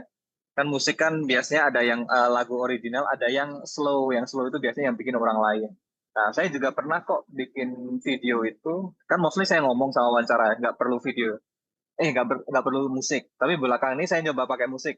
Nah, tapi ketika saya upload itu di TikTok, itu fine. Nggak kena copyright. Nggak kena copyright. Tapi ketika begitu saya upload di Instagram, itu kena dicekel tuh. Oh ini lagunya bajakan, bukan dari penyanyi original. Kan harusnya kalau misal upload yang ada lagunya itu kan kita punya polosan video nih. Nah, baru cari audionya kan sehingga muncul tuh copyright-nya di situ. Tapi kan nggak semuanya ada lagu seperti itu. Nah, apa dampaknya? Dampaknya kontennya nggak ada suaranya. Jadi lagunya itu nggak ada. Tapi Instagram begitu baik hati itu bisa di-replace audio gitu. Jadi ini kontennya itu melanggar hak cipta, kamu ganti dong gitu istilahnya. Nah, itu kalau misal lagu doang kan gampang. Ya, akan tapi ketika videonya itu kita ada ngomong, plus ada suara background di belakang, itu audio yang kita ngomong itu juga hilang. Nah, jadi solusinya ya upload ulang. Nggak ada cara lain gitu. Emang ini kok udah bagus banget kok. Apa penyaringan ini copyright segala macam gitu. Udah aman sih. Semoga menjawab. Oke, terima kasih Kak. Oke. Ada waktu 10 menit lagi. Jadi sekali lagi ya, ini memang kita mendapatkan insight yang menarik pada saat hari ini. Apalagi kalau misalnya kita lihat Social Blade ini memang benar-benar ngiler ya. Dalam waktu 3 tahun berkarir gitu, ini pencapaiannya udah sampai seperti ini gitu. Nggak tahu bener nggak tahu nggak nih Social Blade, nggak perlu dikomentarin juga ya Jo. 1.800 US dollar ya, sekitar berapa tuh? 29 juta per bulan, atau yang maksimalnya 2.900 US dollar tuh hampir 50 juta ya. 40 jutaan lebih kayak gitu. Ya. Oke. Setelah ini Alwi ada yang acara yang khusus memang ingin diberikan kepada adik-adik mahasiswa? Gimana Pak? Pesan-pesan terakhir. Ya, pesan-pesan terakhir atau apapun. Oke. Nah, ini di luar apa materi belajar segala macam ya. Nggak usah bergadang anjir. Kagak penting kalian begadang, nggak keren cuy. Kalian tuh keren itu kalau misal hidupnya itu hidup sehat gitu Pak ya. Makan makanan sehat, olahraga tiap hari, keliling ITB. Itu baru keren. Karena saya suka kesel Pak. Dulu itu yang dianggap keren itu ngerokok. Tiap event apa mabuk. Hey, bodoh kalian. Ngapain coba gitu. Coba kita mulai perlahan shifting. Yang keren itu yang sholat 5 waktu. Nah, itu baru keren. Masa ketika saya sholat itu, oh sholat ya keren. Ya emang sholatnya harusnya sudah sholat gitu. Ketika saya ngumpul gitu kan sama teman-teman gitu, saya suka disurakin gitu, woi sholat. Anda dibakar di neraka. Pokoknya itulah di luar kegiatan itu. Oke, kalian itu sudah bebas dari orang tua. Kalian pengen apa ya? Pengen bisa rebel gitu, pengen mencoba sesuatu gitu. Tapi ketika sudah itu, udahlah itu. Karena itu dampaknya itu akan setelah lulus, setelah 30-an baru kerasa gitu. Jadi tidak hanya dari segi akademik, organisasi segala macam, akan tapi itu yang kadang sering kita miss itu, gaya hidup. Karena gaya hidup 30 di usia kita 30 itu bergantung pada apa yang kita tanam pada saat 20-an. Begitu sih Pak. Oke. Oh ya, ini ada buku juga yang sudah Alwi tulis. Ini saya baca ketawa-ketawa sampai terpingkal-pingkal. Waduh, astaga. Mencari gadis skripsi. Kocak banget. Pengalaman. Dan autobiografis sekali ya. Gitu. Terus ini juga kumpulan cerita tolol. Wah, luar biasa. Nggak tahu nih, boleh di-share nggak nih ke adik-adik mahasiswa nih? Boleh Pak, boleh. Kebetulan saya waktu itu lagi ikut apa sih? Ada kontennya Alwi, terus apaan nih ada link kayak gitu, link buku nih, saya coba download aja dan ternyata isinya kayak gini, kocak banget asli. Bisa jadi ini ya, bacaan sebelum tidur. Kalau lagi suntuk apa segala macam bisa jadi bahan bacaan. Oke, dan yang terakhir saya pikir udah mau jam 3 juga. Kalau ada hal-hal yang ingin lebih jauh ditanyakan ya silakan aja DM Alwi atau diskusi ke saya di kelas dan sebagainya. Tapi sebagai apresiasi izinkan kami dari fakultas memberikan sedikit cenderamata, yaitu bentuknya adalah sertifikat, karena ini yang cuma bisa kami bisa. Oke, sertifikat diberikan kepada Alwi Johan Yogatama sebagai pembicara sharing session startup bisnis dan content creator Sabtu 14 Juni 2025. Ada Pak Dadang, tapi ini udah profesor ya, sebenarnya agak salah. Terus ada Kaprodi dari televisi juga. Oke, nanti saya send japri ke Mas Alwi. Terakhir banget guys. Sampai sini ada yang mau ditanyakan lagi nggak terakhir? Kita masih ada waktu 5 menit sebenarnya, kan kita selesai jam 3 nih. Berdasarkan Masih ada giveaway Pak, saya Pak. Masih ada giveaway nih Pak. Oh, masih ada giveaway juga, lupa. Oke. Waduh, sayang nih yang udah live nih, ada sekitar 20 orang nih yang udah live nih. Yang bertahan masih 100, nggak apa-apa. Gimana? Masih ada yang mau ditanyakan? Kalau enggak, langsung ke sesi giveaway aja. Sesi. Boleh? Ya udah, Wi langsung ke sesi giveaway aja. Langsung ya. Oke, ini saya ingin memberikan voucher belanja buku apapun bebas. Nanti saya kirimkan lewat ini ya. Nah, tapi ada syaratnya teman-teman ya. Langsung aja di sini. Sebutkan 10 judul buku berserta penulisnya. Silahkan cepet-cepetan. Langsung. 10 judul buku berserta penulisnya. Nggak boleh sama, nggak boleh tetralogi, trilogi. Widiawati silahkan langsung. Widiawati, boleh Iya, langsung, Widiawati. Wi. Langsung sebutin. Bapak maaf, saya pakai HP jadi agak susah untuk on cam. On Ya mic. nggak apa-apa, boleh. sebutin aja Oke. judul buku dan Oke. penulisnya. Yang pertama, Rusa Bodoh Jangan Pintar karya Terel Die. Tuh. Terus Dua, Laskar Pelangi Andrea Hirata. Terus 3. ini kalau penulisnya yang sama lagi boleh, Pak? Ya, nggak boleh, Iya. nggak boleh. Apa dong? Boleh yang sama nggak sih, Kak? Ya, boleh. Sama Maksimal 2 ya. maksimal 2 penulis. Oke. Misal ada Hirata 2 buku. Oke. Laut Bercerita Leta Chudori. 4. Terus Marmah Karvop itu juga Andrea Hirata. Ada Hirata nggak boleh lagi. Silahkan. Nah, Oke. Rembulan jangan ini aja. Series Bumi Terelie. Terilia nggak boleh lagi. Ya, oke. 4 lagi. Dua lagi ya? Leila Leila lagi ya? baru 1. Yang apa ya?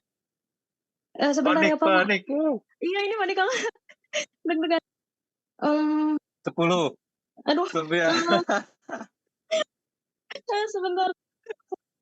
Aduh. Yang ini seperti mie ayam.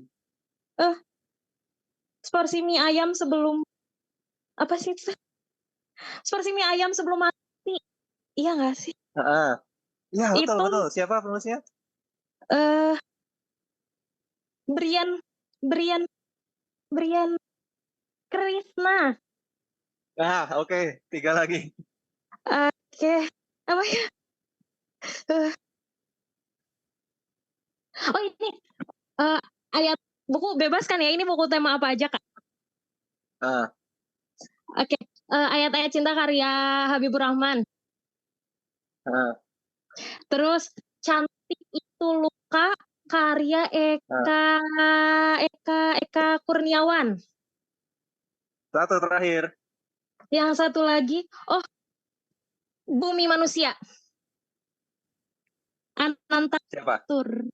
Wah, yang terakhir tuh Oke, spesialisnya selamat. Alwi itu. Waduh. Selamat ya. Dapat giveaway. Ada satu lagi. Ini gimana mekanismenya, Pak? Boleh nanti di ini ya. Pak Fajar minta tolong ini ya, Pak ya. Gimana, Japri aja atau gimana? Nanti bisa di ini. Pengen Oke, buku gini apa aja, nanti? yang dapat voucher jangan leave dulu setelah selesai gitu ya. Nah, boleh. Nah, Masih ini ada satu lagi, Pak nih. ya. Yuk. Nah, satu lagi. Ada kesempatan untuk googling tuh tadi tuh. Nggak, kalau sekarang spontaneity ya. Siapa yang bisa menjelaskan apa yang tadi dipelajari selama 1,5 menit dengan menggunakan bahasa Inggris? Silakan. Saya menitin. 1 menit deh, 1 menit. Oke, Raisen. With broken English is okay. Broken English is okay.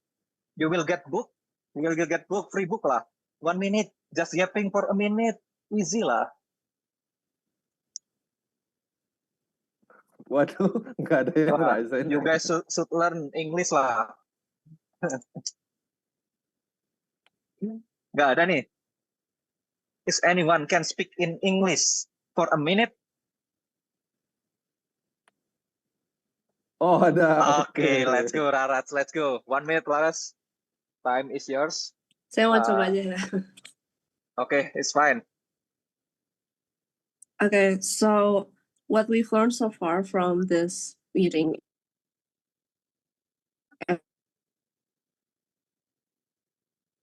and sharing session, in the digital creative digital industry, what matters the most is how you present your ideas and your personal emotions through your content. Because even though these days AI is very powerful and a lot of people can use it freely, and even there are still some people out there who aren't able to define whether something is made by AI or whether it is made by an actual human being. We still need to stay true to ourselves and remind us that in the creative industry, what matters the most is your passion and what you try to convey to people. Maybe money is also an important aspect of this industry, but it's still important to know where you came from and what you're trying to say to the audience. It's not just about business, it's not just about the advertisement or the ad revenue you can create, but it's also important to stay true to yourself and create a content that really matters, that a content that can really inspire people, can really entertain people, and it's not just all about the numbers that you can earn from it. Itu udah 1 menit ya. Oke, ada lebih dari 1 menit. Give an applause. Jadi- Prok, prok, prok, prok, prok. Jadi ini adalah sebuah cerminan bahwa langkah awal itu adalah hal yang tersusah ya. Karena setelah melangkah, That's it. setelah ngomong, terus kemudian jadi lancar gitu. Tapi awalnya aja yang susah. Seperti itu ya ternyata. You will get Oke, free ini book, adalah Lawas. bukti nyata. Mantap. Oke, kalau gitu ya jam 3:05. Terima kasih Alwi Johan atas kesempatannya untuk sharing. Sekali lagi kami dari kampus sangat mengapresiasi apa yang sudah dibagikan ke adik-adiknya, dan semoga ini bisa memotivasi sekaligus juga menginspirasi ya. Jadi nggak perlu kok kita menjadi hanya pekerja saja, kita juga bisa menjadi majikan atas diri kita sendiri gitu ya. Wow, luar biasa sekali. Oke, sampai ketemu di perkuliahan berikutnya. Terima kasih. Selamat petang. Wassalamualaikum warahmatullahi wabarakatuh. 2 penerima voucher jangan leave dulu ya. Silakan.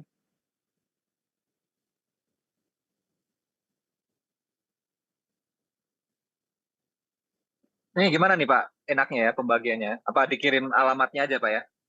Ke saya. Alamat kosan. Boleh, nanti sama ininya aja, sama yang bersangkutan langsung aja ngomongnya enaknya gimana. Jadi mau Raras. diposting gitu ya? Iya, Mas. Dipaketin gitu ya vouchernya? Raras sama Widiawati di mana? Di Bandung atau di Nangor? Di mana? Saya di Sekarang. Jatinangor.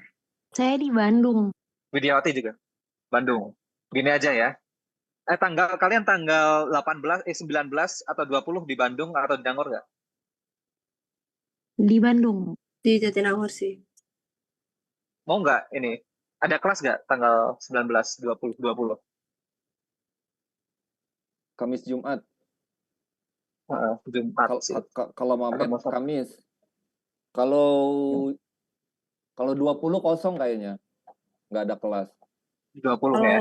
Kalau saya tanggal 20 kosong, kalau tanggal 19 ada kelas Ya, di pagi. Kamis Saya ada juga. kelas. 20 gimana? 20 Aman. Widiawati aman nggak? Aman 20. Nah, tanggal 20 saya mau ke Bandung. Mau ini nggak? Saya langsung aja. Saya traktir langsung. Jadi nggak dipaketin. Tapi di Bandung. Boleh. Tanggal 20 Boleh sih. ketemuan di Bandung. Boleh. Oke. Wah, Oke boleh ya. sekalian meet and greet ya. Di Bandung ya. Boleh minta ini nomor WA, nomor apa, email, apapun untuk bisa saya menghubungi kalian. Oke, boleh ditulis di chat. Lewat email atau WA ya, Mas? WA aja ya. Ditulis di chat, nanti saya tulis.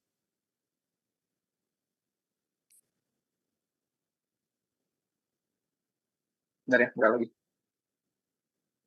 Yang malah merasa bersalah. Oh, samaan. Man.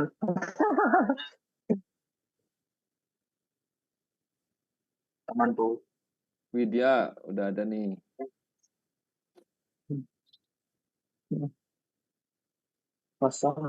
Laras. Saya ngechat langsung ke Mas Johan ya. Oh, oke.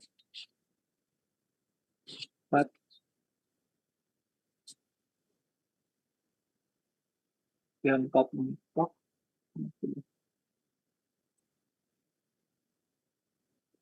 Kalian pernah ke ini nggak? Toko buku Pelagia. Pernah nggak? Di mana itu, Mas? Nah, belum berarti. Oke, nanti kita ke sana ya. Oke, sama satu lagi Raras.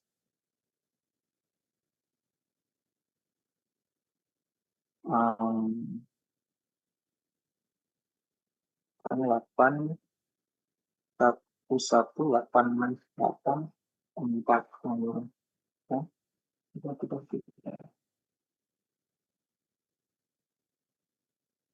Oke, sudah Pak. Terima kasih ya Pak ya. Saya mau lanjut Recording kegiatan. stopped. Terima kasih sekali lagi. Alwi, semoga kedepannya bisa terus sharing ke Iya. adik-adik tingkat ya. Assalamualaikum warahmatullahi Oke, thank you Pak ya. wabarakatuh. Good luck, best luck for you, man. Sama Pak. Terima kasih.